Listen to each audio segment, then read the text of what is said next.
it looks as if we arrogant bigots out here in the public shall continue to have our, apparently, unrealistic expectations of what the authorities can do to protect us, dashed once again by arrogant left-wing arseholes.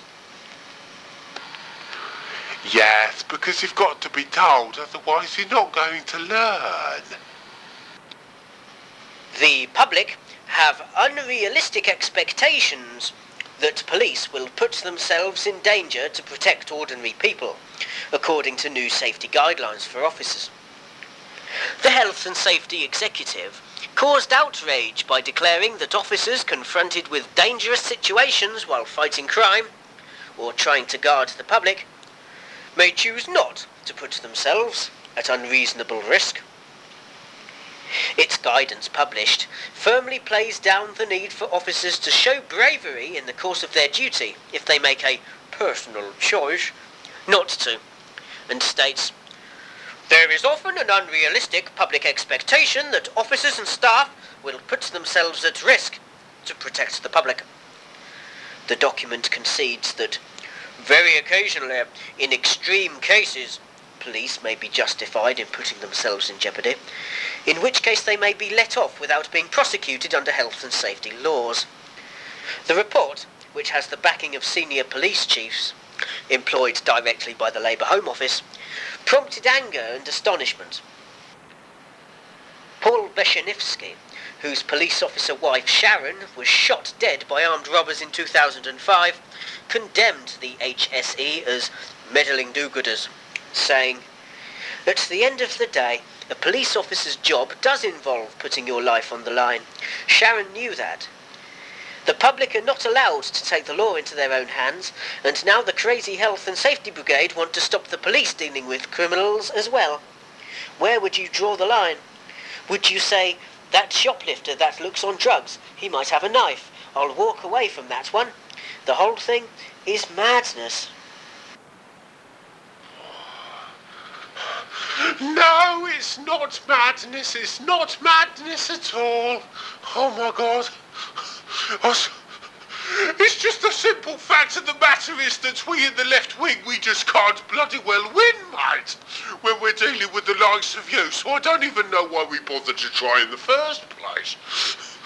You see, because people out there in the public are always whinging and whining about all of the coppers coming a cropper at the hands of criminal vermin, so to speak, who murder them. And now we're giving the police officers the opportunity to dodge the danger in the first place, so they can live to fight crime another day. People like you are doing nothing but moaning again. It is the likes of me who should be asking just where we draw the bloody line, mate. What I do? Oh, so... Yeah, you see, police officers should not be asked to put themselves in any unnecessary danger. It's the public who are around for that, mate. Because, you see, the public have got to put themselves in danger before they become a victim of crime, you see. And the police can only do something about the situation once somebody's actually been a victim of crime, you see, because there we have a case. Do you not understand that? No, you don't understand it, do you? So that's why the likes of us don't listen to you. It's not about that, as well you know. You're just fudging the issue, Johnathan. Fudging it? Or putting you in your place so you don't get under my feet again? I think you've got one or two moral questions to ask yourself, public. So that's very nice.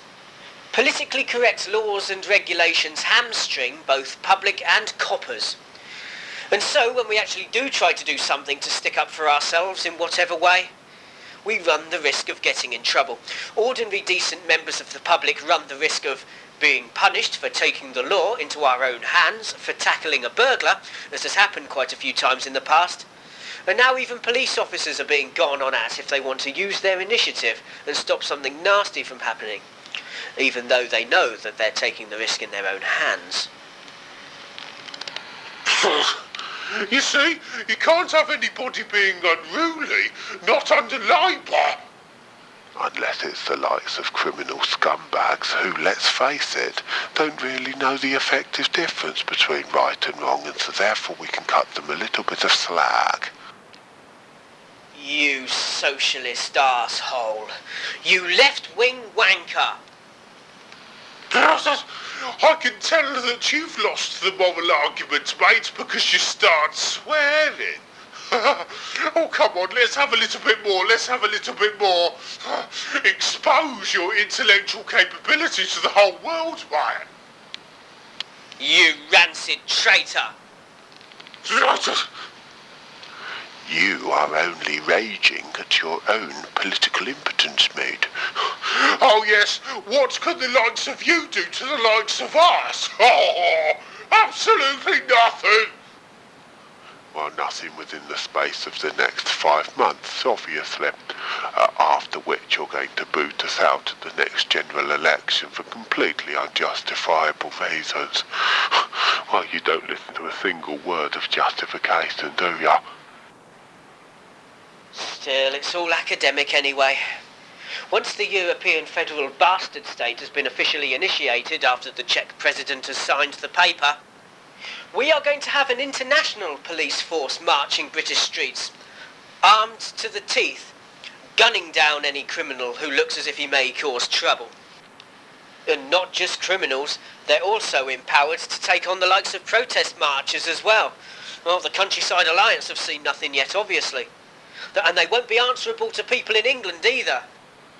Yes, I know. Don't torture me with that info. The ambivalence tears me.